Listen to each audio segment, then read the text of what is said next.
Mom, is Dad coming soon? Did you call him? Ellie, you know he always calls himself. We shouldn't distract him while he's on the road, Helen replied to her daughter. He left early this morning. He promised to hang the swings. Ellie, please don't whine. If Dad promised, he will definitely do it. Let's rather bake our favorite cake for when he arrives with coconut flakes and pineapple sauce. Ellie's eyes lit up. Yes, exactly. Who makes the best pineapple sauce for us? Me. You put pineapple chunks in the blender, pour in half a cup of agave syrup, cover it, and blend all that goodness. The girl clapped her hands. Absolutely right, my little berry, Helen kissed her daughter on the nose. It was almost 9 o'clock in the evening, the cake cooled on the kitchen table, and the pineapple sauce was put away in the fridge as the mother and daughter sat in the living room waiting for James. Suddenly, Helen's phone rang. It's Dad, she joyfully announced to her daughter. Yes? Mrs. Johnson, an unfamiliar voice came from the other end of the line. Yes, this is she, Helen replied, puzzled. Your husband, James Johnson, he is dead. What? What are you saying? Who is this? Helen jumped up from the couch and rushed out of the living room. Captain Robert Clark here. We found your husband's car on the highway. He was apparently heading home. An accident, a truck crossed into his lane, the driver fell asleep at the wheel. Please accept my sincere condolences. You will need to come for identification. I will send you the details of where and when within an hour. Again, my condolences. Silence. Hello? Hello? Helen shouted into the phone, unable to hold back the tears streaming down her cheeks. Mommy, what happened? Why are you crying? Ellie tugged at her mother's dress. Where's Dad? Sweetie, Dad, he won't come back today, Helen managed to say. When will he come back? The girl kept asking. Why are you crying? Tell me, Ellie. Dad, he's gone. He was in a terrible accident. Helen couldn't lie to her daughter, even though she really didn't want to traumatize her. She just couldn't lie. That's all. No, that's not true. Dad is alive, he'll be back soon, and we'll eat cake together. Ellie pressed herself against her mother and buried her face in the folds of her colorful dress. Ellie, sweetheart, forgive me for having to bring you this pain. It's very hard for me to accept this, but we need to be strong. Someone lied to you. It was a mean man who called you and lied to make us cry, to make us feel bad, Ellie cried out loudly. The next day was very scary for Helen. The only time she felt so scared was when her little cousin died. Helen was 7 then. She approached the cradle and realized that little Sarah wasn't breathing. And now she stood in the morgue, and a person in a medical suit was pulling back the white sheet from the face of the man lying on the stretcher. Yes, it was her James. There was dried blood on his nose, a cut brow, busted lips, but those were his brows, his lips that she kissed with such delight. That was his straight, slightly crooked nose, his hair the color of raven's wings. This was her husband, her beloved James, Ellie's father. There's no doubt, this is my husband. Helen covered her face with her hands. Everything felt like a haze. The medic was saying something to her, the police officer was asking something, but the poor thing didn't understand anything, absolutely nothing.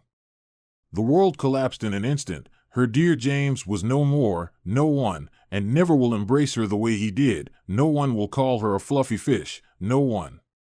Helen's friend and James's former classmate, Leonard, helped with the funeral, conveniently dropping by to visit his friend as he was passing through. It was a very tough time for Helen. She lost the closest person to her. The spouses understood each other without words. They felt good together even when they just sat silently on the porch and looked at the stars, and how he loved the little Ellie. He was ready to become a superhero just to delight the girl with something unusual. Sometimes Helen felt like it wasn't Ellie playing with their daughter, but she playing with him. Dinner. Helen shouted from the kitchen. Wait, my fluffy fish. James shouted back from the living room. We haven't finished building the house for the teddy bear yet. Helen was amazed how could one person combine a reliable, purposeful husband, a family man, and a little child who was ready to play with his daughter for hours with building blocks or making something out of cardboard or clay. Ellie adored her dad, couldn't spend a day without him. Sometimes Helen felt like her daughter loved her father many times more than her. She wasn't offended by this. The woman understood it was impossible not to love James. His loud, somewhat boyish laugh alone made Helen and Ellie burst into laughter. They couldn't even understand why they were laughing. They just laughed, and that was it. And how James told fairy tales to his daughter, Helen herself listened intently, sitting next to them. This man was so good at portraying different characters. Sometimes he would growl like a bear, then squeak like a little mouse, or even pretend to be an old frog and croak. Ellie literally rolled on the floor with laughter and joy, and now the beloved husband and father were no more. Only numerous memories remained which the daughter and mother cherished in their hearts.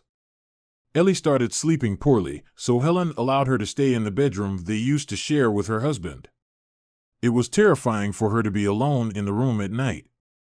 The mother tried to pay more attention to her daughter, although she had to think about finding a job. After all, now they had no one else to rely on, although that wasn't entirely true. Leo, James's best friend, was very helpful. He lived in the neighborhood and often visited Helen and Ellie, brought them groceries, offered help. One day, Mr. Burt, the landlord of the house they had been renting for several years, called Helen. "Helen, unfortunately, I have to terminate our agreement," he said. "I've put the house up for sale. By the way, wouldn't you like to buy it from me?" "Mr. Burt, what are you talking about? My daughter and I have recently lost James. Soon, we won't even have money to pay the rent." "I'm sorry, I didn't know about your misfortune," he replied. "How much time do we have?" Helen asked. 2 weeks, the month is just ending. I understand that terminating the agreement is very sudden. To somehow compensate, I won't charge you for the last month. Thank you, Mr. Burt, you're very kind. What was the unfortunate widow to do with her 6-year-old daughter in her arms? How to cope with the overwhelming grief along with the forced search for new housing and employment? Helen felt like she was locked in some dark, stuffy room, unable to escape, fearing she wouldn't last another second, suffocating from despair, ready to give up. But then she found strength within herself and tried to overcome the nightmare that had swiftly invaded their lives. With her daughter, she needed to live, if only for Ellie, this wonderful, sensitive girl with a pure soul and a huge, kind heart. Her daughter sometimes made her smile. "How much she resembles James, my dear Ellie," thought the mother, looking at her child. Finding housing was proving impossible, either too expensive or appalling conditions or far from school. Changing schools was absolutely out of the question. Ellie had already undergone terrible stress. Any change could lead to a nervous breakdown. Helen was in a panic. She had no idea what to do, so she called Leonard. "Hello, dear," he greeted, picking up the phone. "Hello, Leo. I'm sorry to bother you, but Ellie and I really need help." "What happened?" "I'll do whatever I can. We just need to move out of our house in 3 days. Senor Burt, the landlord, called and said he put the house up for sale. I'm looking for housing, but so far, nothing suitable. Do you happen to know anyone who's renting an apartment or a room not too far from Ellie's school? I'll be there in an hour. Don't worry, everything will be fine." Leonard spoke so calmly and confidently that Helen felt a slight ease in her heart. The things were almost packed. All the furniture belonged to Senor Burt, so their modest belongings fit into 3 boxes and 2 bags. "Ready to move?" Leo asked from the doorway. "Uncle Leo, did you come to play with me?" Ellie ran out of her room upon hearing Leonard's voice. "No, sweetheart, I came to take you and Mommy with me. You'll stay with me for now, and we'll see what happens next. Plus, the school is very close." "Leo, but we can't move in with you," Helen began. "Can? Why?" he asked, surprised. "Can't I help friends in a tough time? Besides, girls, we're leaving. Let's order pizza for dinner. How does that sound?" Pizza sounds great, said Ellie, and rushed back to her room. Thank you, Leo, Helen said quietly. I'll always remember the kindness you show to us and Ellie. James was so lucky to have a friend like you. Not only him, I'm also lucky to have a friend like James. Leonard's voice trembled, and he turned away from Helen so she wouldn't notice the tears in his eyes. Leonard lived alone like a bachelor. He had recently returned from abroad and bought a small house. He was a wonderful person but seemed not made for family life. James always said that only a woodland fairy as carefree as him could capture Leo's heart, especially if that mythical being gave him a couple of transparent wings. Everyday life plunged this eccentric into apathy and green melancholy. Leo allocated a room upstairs for Helen and her daughter. His own room was just a meter away from theirs.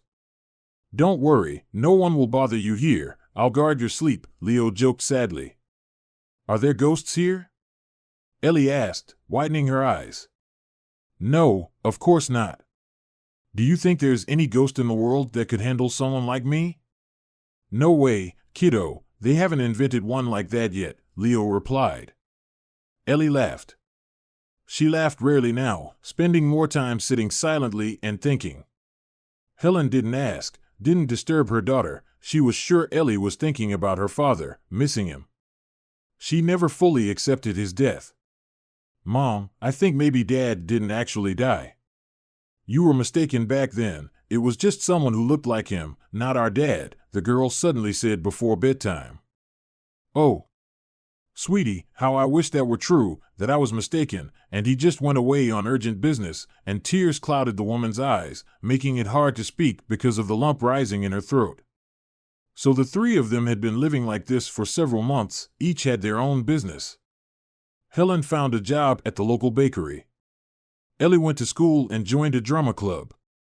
Leo continued his work, delivering groceries to supermarkets. The pain of loss didn't go away, it just faded slightly. Time doesn't heal, it only helps to come to terms with grief or loss.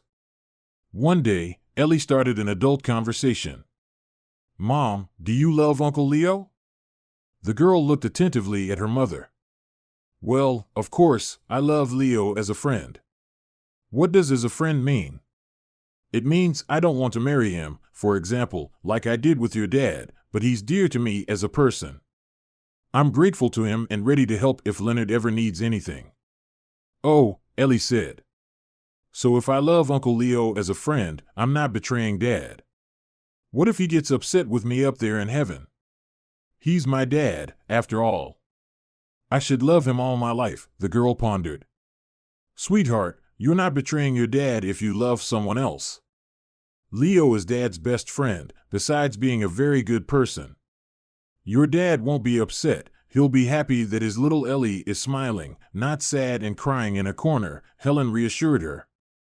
You know, Mom, I still feel like Dad is somewhere nearby, right? He'll always remain in our hearts, Helen said sadly. We must cherish the fondest memories of Dad, then his soul will be very well in heaven. Helen pulled her daughter closer, and they sat there for a while, each lost in her own thoughts. How good it was that they had each other. Together, they would manage, they would definitely manage. One day, Ellie sat on a bench while other children played happily, chasing each other or kicking a ball. Why aren't you playing with the others, Señorita Rua? The teacher asked. I don't want to. I feel sad. We're going to the cemetery tomorrow. Tomorrow, it's been half a year already since my dad died, the girl sniffed. I understand, my dear. It's tough, you know. Let's write a letter to your dad. You'll tell him how you feel about the events in your life, your successes and sorrows. Can we do that? And will he definitely read it? Of course, sweetheart. His soul is alive and sees everything happening to you, and this letter will help you at least a little to free yourself from the heavy feeling of losing your beloved dad. You can put this letter on his grave. I did that when my grandmother died, constantly wrote her letters and told her what was happening with me. You know, it made things easier. Ellie smiled sadly and hugged her teacher. After the walk, they wrote a letter to James. It was quiet at the cemetery. Only birds flew from branch to branch, chirping and chatting with each other. Helen sobbed softly as she adjusted the flowers she had brought with her, while Leo gazed into the distance as if he could see something important there, the answers to some secret question. Ellie didn't cry. Instead, she took out a letter from her little purse and pinned it to a plaque. "What's that?" Helen asked her daughter. "It's a letter. For Daddy. We wrote it together with Señorita Rua, my teacher." "I see," her mother replied shortly, also staring into the distance as if waiting for her beloved James to suddenly appear from behind the trees, laughing boyishly, running over, picking her up, and spinning her around the cemetery. But there's no laughter here, no spinning women, no one telling them funny stories. Here, people usually either stay silent or cry, remembering those who are no longer with them. They stood for a little while longer and then walked away. They walked away into the ordinary world, where people bustle about, cars drive somewhere, where people laugh, argue, sometimes without even realizing that reconciliation may not be possible. Dear Dad, I know you're in heaven right now, seeing everything that's happening to me and Mom. We miss you so much. I miss our games and your stories. No one gives me daisies anymore, but I don't even want anyone to give them to me if you're not here, then no daisies are needed for me at all. Uncle Leo is very nice. He loves me and Mom and helps us with everything. We live in his house now because we were kicked out of our old one by Senor Bert, and he sold it. It's even better. Everything there reminds me of you, even those swings you never got to hang. Uncle Leo hung them near his house. When I swing on them, I close my eyes and imagine you're here, threatening to catch me and tickle me. I love you so much, Daddy, and I will never ever forget your kind eyes and funny laughter. Mom won't forget either, you're a little mouse." A gentle breeze rustled the thin sheet of paper with neatly written complex letters. Daisies were drawn on the edges, more eloquent than words, a symbol of filial love. The following day fell on a Sunday. Ellie woke up earlier than everyone else. She always woke up early, just like her father, and left the house. The girl's leg went weak when she saw it. A bouquet of delicate daisies was attached to the swing ropes with a light blue ribbon. No, it couldn't be. Ellie's heart raced with furious intensity, making it difficult for her to breathe. Ellie ran closer and started kissing the flowers as if it were her father, not the white petals surrounding the yellow centers. "Dad, Daddy," she whispered. "Where are you? You're not dead." "I know. I've always known." It was quiet all around. The gentle rays of the morning sun caressed Ellie's face and shoulders. She smiled, only she knew the secret. Her dad was alive. He would definitely come back. She just needed to wait a little longer. The girl quickly untied the bouquet and quietly sneaked into her secret spot in the attic, which could be accessed via a staircase directly from the yard. Ellie hugged the daisies close to her. Suddenly, she noticed a tiny card inside. "To my little mouse, V," Ellie read slowly. She kissed the card and tucked it into the pocket of her shorts. There was no doubt, her father was alive. He just couldn't return to them with her mom for some reason.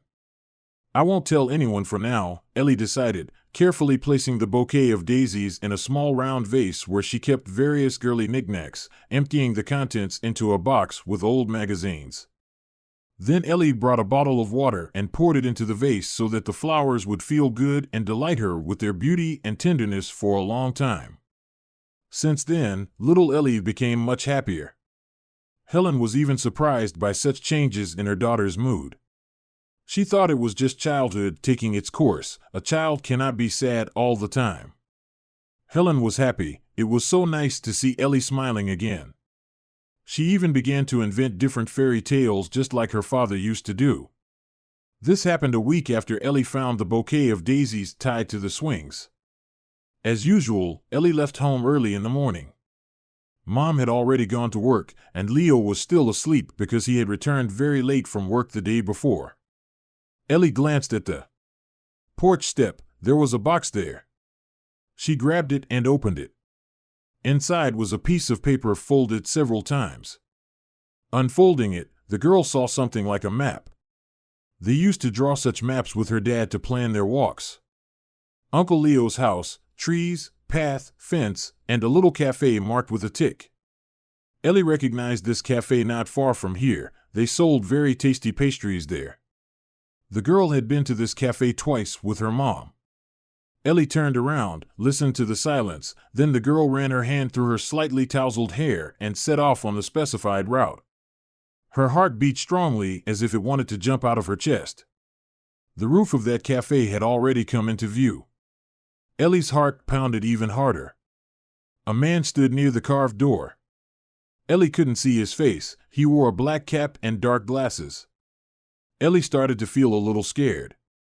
What if he was some shady guy pretending to be her dad to do something bad? But the girl couldn't bring herself to stop and slowly approached the person standing by the cafe. "My little mouse," he said when Ellie got very close. "My Ellie." No, it couldn't be a stranger, it was her father. "Daddy," the girl cried and rushed to him. "Show, my little one, let's go. I've already ordered pastries and your favorite green tea for you. Why didn't you come? Why did you leave us with Mom? Who was the person we buried?" Ellie persisted. "My little bird, I'll tell you everything later. For now, let's just sit here, and you can tell me everything, all right?" Ellie nodded in agreement. The cafe had just opened. It was empty and quiet. Who would come here so early on a Sunday morning? The father and daughter sat and chatted quietly. "Why do you live with Uncle Leo?" James asked. "I told you, Senor Bert sold the house. We had nowhere to go, and Uncle Leo invited us to stay with him." "And Mom, she married him?" "No, what are you thinking? Mom loves Uncle Leo as a friend. She told me herself. It means she's willing to help if he needs it, but she's not ready to marry him like she did with you." "Really?" James asked hopefully. "Of course, it's true. But now you will come back to us, right?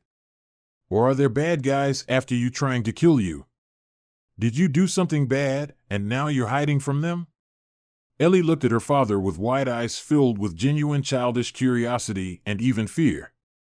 "No, sweetheart, your dad didn't do anything wrong.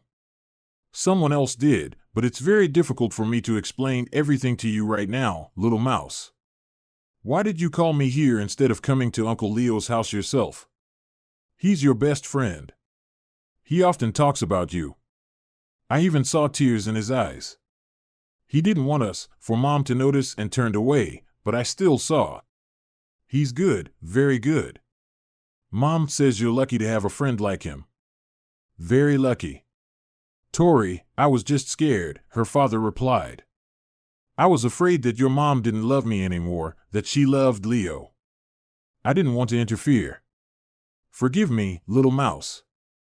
"Silly, let's go to Uncle Leo's quickly, or do you want to go to Mom's work?" "It's nearby, Smile Bakery." "Yes, I know, honey.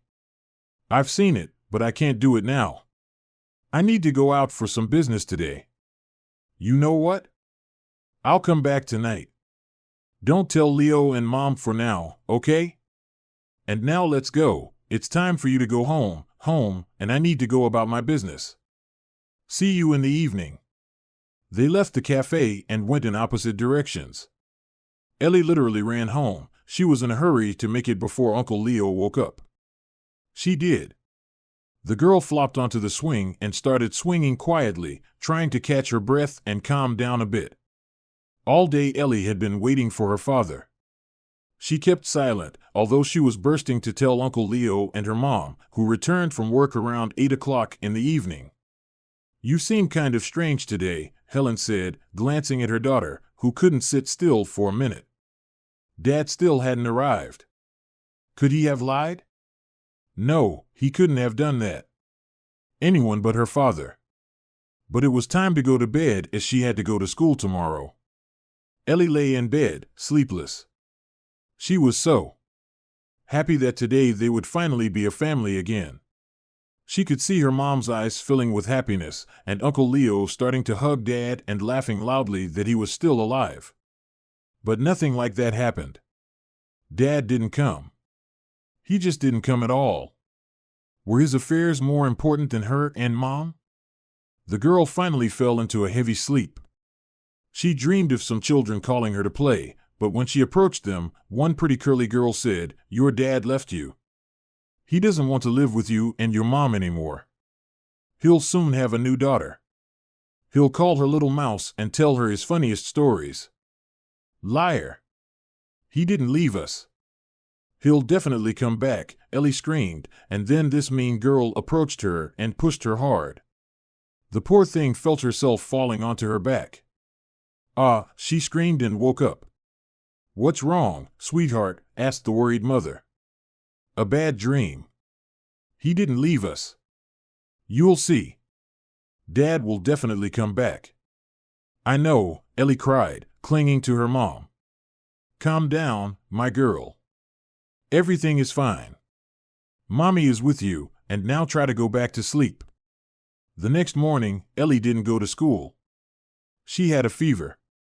The doctor said the girl wasn't sick, it seemed more like the aftermath of some stress or exhaustion. He advised her mother to keep the girl at home for a few days and try to cheer her up, give her more attention. Helen stayed with Ellie. Luckily, her colleague agreed to cover for her. Ellie lay in bed. She didn't want her mom to read to her. She even refused cartoons and her favorite lemon candies. The girl just hugged the soft kitty her dad gave her shortly before all these sad events and silently stared at the ceiling. Helen worried that something bad might happen to her little girl, but she had no idea how to entertain Ellie. It was already about 9 o'clock in the evening. Leo had just returned from work and was having dinner in the kitchen. Helen was ironing clothes in the living room. Suddenly the doorbell rang. "I'll get it," shouted Leo's wife. "Hello, Helen," said to the man standing at the threshold when she opened the door. She looked at him, their eyes met. They were his eyes, the eyes of her Miguel. They were full of love and tenderness, and light literally emanated from them. This light seemed to envelop, hypnotize, and give a feeling of real happiness. Miguel. Helen grabbed the door frame to keep from collapsing. But then, who was the person we buried? Why all this farce? My Violet Forrest, please don't worry like this. I beg you. I'll explain everything now. Listen to me. Is Leo at home? Yes, he's in the kitchen. Helen stepped back to let her husband, who had died just over 6 months ago, into the house.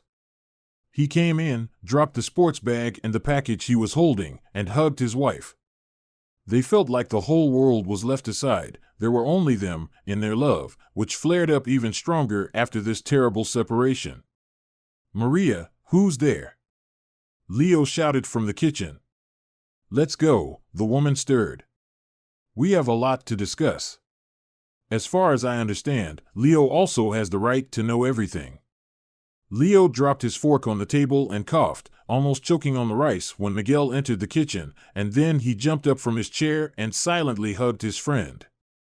They stayed up past midnight. At first, they couldn't believe that Miguel was alive, but then he told his wife and friend what had really happened. Miguel had a twin brother. He was a spitting image of him on the outside, but inside, they were as different as ice and flame. Since childhood, Martin had been inclined towards mischief, whereas Miguel was quite the opposite. All relatives were amazed by such dissimilarity in the brothers' characters.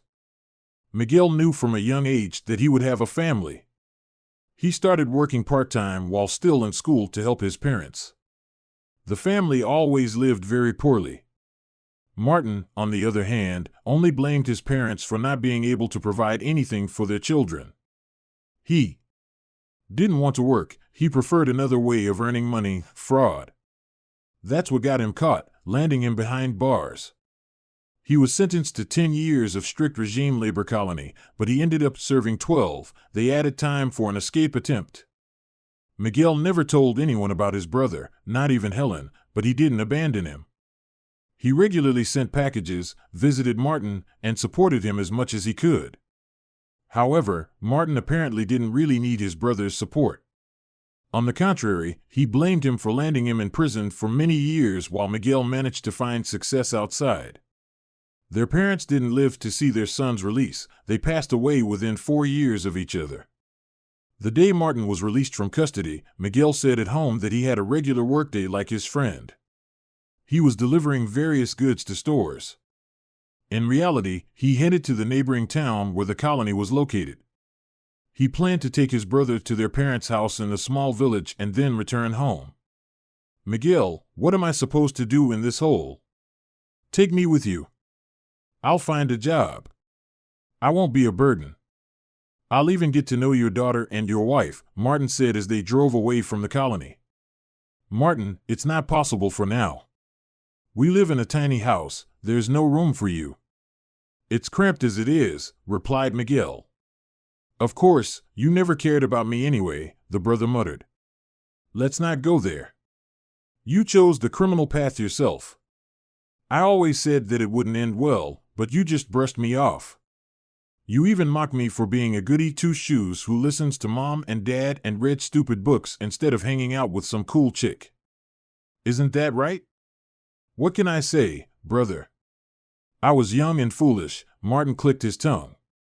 "But things will be different now. I just need to get out of this village. There's nothing for me here. I'll end up going downhill again. Martin, listen, we need to take it slow. I'll figure something out. I promise. Just give me some time. I'll help you with money. I'll come visit as often as I can." "Why are you always so righteous, huh?" Martin grumbled. Miguel stayed silent. He didn't want to argue. He just wanted to live a normal life. Yes, he didn't intend to abandon his brother, but he also didn't want to disrupt his own life. He had recently started this job, there was more money in the family now, and they were considering buying a house on credit. Of course, Leo suggested starting their own business, opening an online store. It was still just an idea, but everything starts with them. And then there was Martin. Miguel didn't believe his brother would change and start living a normal life. There was something in his blood to deceive someone, to pull off something, as long as it brought quick profit without much hassle. Where did this rotten gene come from, which seemed to have been entirely passed down to the younger brother? Martin was born 3 minutes after Miguel. "All right, Miguel, I understand. So I'll have to languish in this little village. I told you I'll figure something out." His brother raised his voice and abruptly slammed on the brakes. The car jerked. "What are you doing? Are you tired of living or something?" Martin yelled. "Sorry, bro, daisies. Are you out of your mind?" "What daisies?" "Look over there, in the clearing. Daisies. My Tor loves those flowers." "Unbelievable how he loves his sweetheart," Martin said disdainfully. "I've told you 100 times. Torai is my daughter. My wife's name is Helen. Whatever. No woman is worth slamming on the brakes like this on the road, risking your life, and for what? To pick daisies? Disgusting. Wait for me here." "I'll be quick," Miguel said and got out of the car. There were only a few daisies, as if a forest gnome had once scattered a few seeds on the ground, which turned into delicate, yellow-eyed flowers. Miguel squatted down and carefully began to pick branch by branch. He didn't even hear footsteps behind him, even when Martin was very close. And then a sharp blow to the head and darkness. He woke up in a completely unfamiliar place. His head was bandaged, he was thirsty, and his whole body hurt. Miguel felt so weak that he couldn't move his hands or feet. "Granny, he's awake," a voice whispered, either of a boy or a girl. Miguel didn't have the strength to open his eyes, so he could only guess. "Sister Maria, so he'll live," the granny said quietly and placed her dry hand on Miguel's neck. "Pulse is normal. The danger has passed. Where am I?" Miguel managed to say with difficulty. "In the forest, in our little house, with my granddaughter. We live here as hermits." "Who beat you up so badly and left you in the forest?" "A little more, and you'd have given your soul to God." I don't remember anything, the man replied and fell asleep. What made two women, one elderly and the other very young, live in this forest wilderness? Miguel never found out. If it weren't for them, he wouldn't have survived. His brother hit him hard on the head with a stone. There was miraculously no brain hemorrhage, but Miguel forgot everything. He couldn't even say who he was or where he lived. What were you in for? Dona Leah asked one day. What? Miguel didn't understand. Your passport was lying nearby, under the name Martin Diaz. It's you in the photo, so you're Martin Diaz. Diaz, the exhausted man repeated. Martin, Dona said. I don't remember, like a blank slate, as if I were born yesterday. And why do you ask what I was in for? Because it says in the passport, that's why, the old woman chuckled. Well, so I'm also a criminal, aren't you pretending, lad? The elderly woman asked with a mischievous wink. I swear to you, I don't remember anything, but somehow, I don't feel like a criminal, he smirked. For 2 months, Miguel couldn't get out of bed at all. His head spun, and he suffered from intense weakness. Then, gradually, he began to recover, but unfortunately, his memory refused to return. Miguel had a small stash of money, most likely he intended to give it to his brother, and put it separately in the breast pocket of his shirt. With this money, Liliana, the second inhabitant of this forest cottage, bought the necessary groceries every 2 weeks at the store, which was right on the road, not far from their dwelling. There was also a roadside cafe. Sometimes the old woman would go somewhere, but Miguel didn't know where. He understood that she went to the city. She would be gone for several hours. You know, Martin, you are perfectly healthy now. It's time for you to continue living a normal life if you don't plan to stay here forever, of course, Dona began one evening.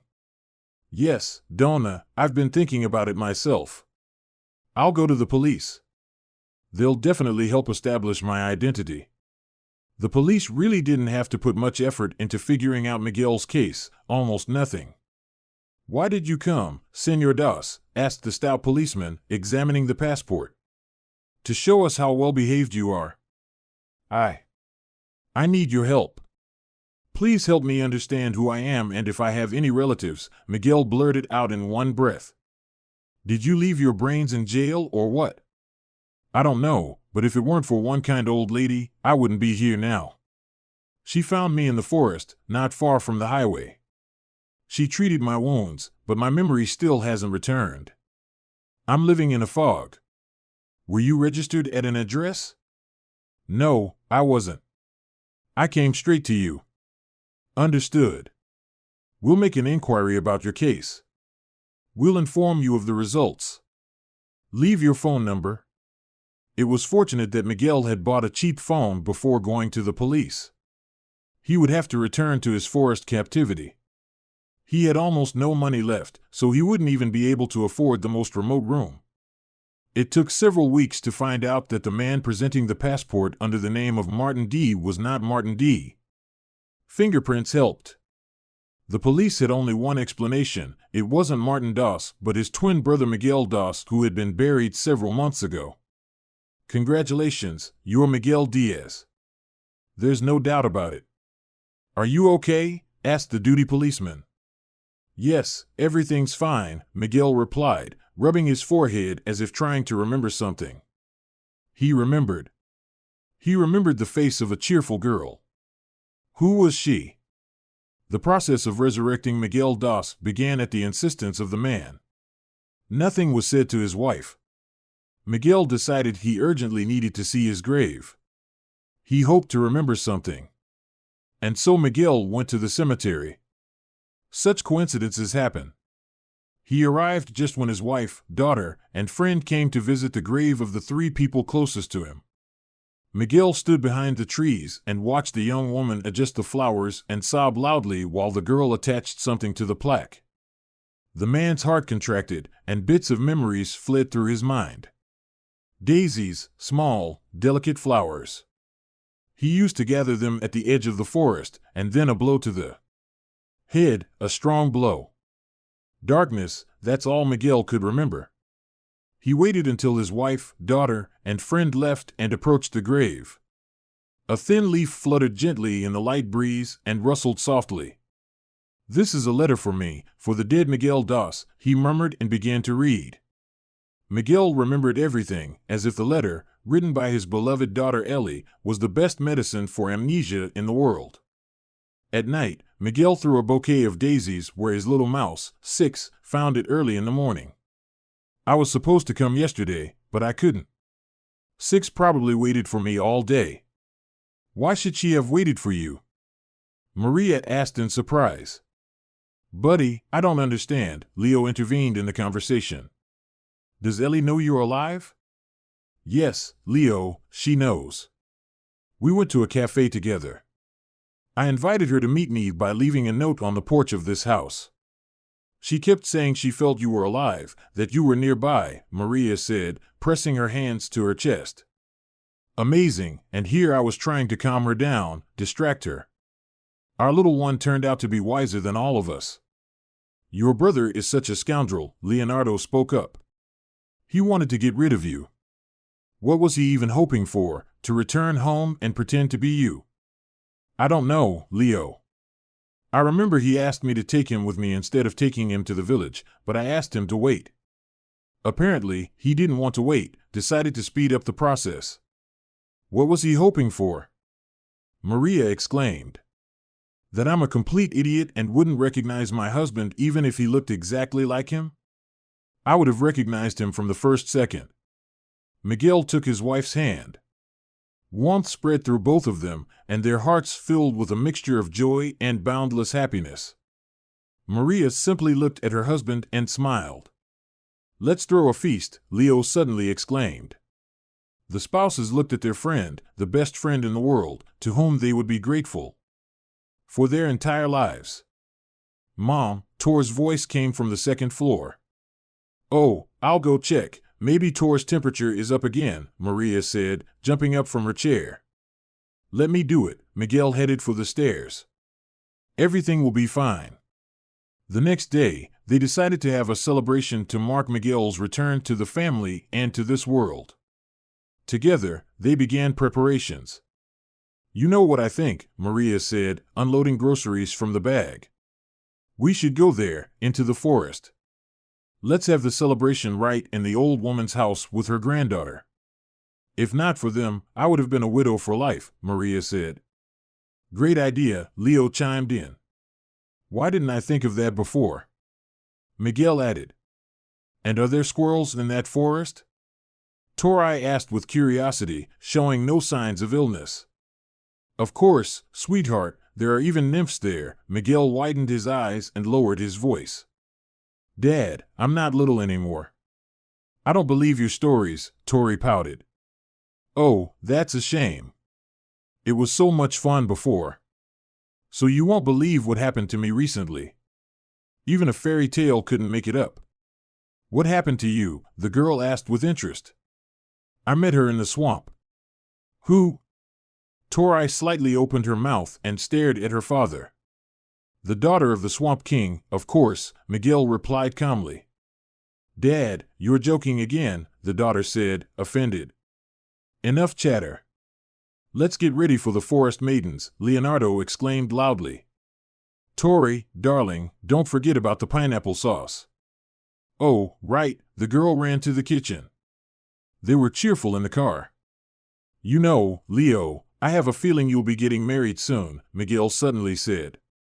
"Me, buddy? Did you hit your head hard if you're saying such nonsense? Me, getting married? Funny. I think you and Liliana will find common ground," Maria interjected. "Who's Liliana?" Maria asked. "The granddaughter of the woman who nursed me.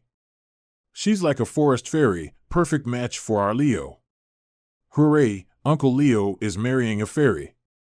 They'll have wonderful babies," Tori exclaimed. Leo chuckled. The Diaz spouses laughed.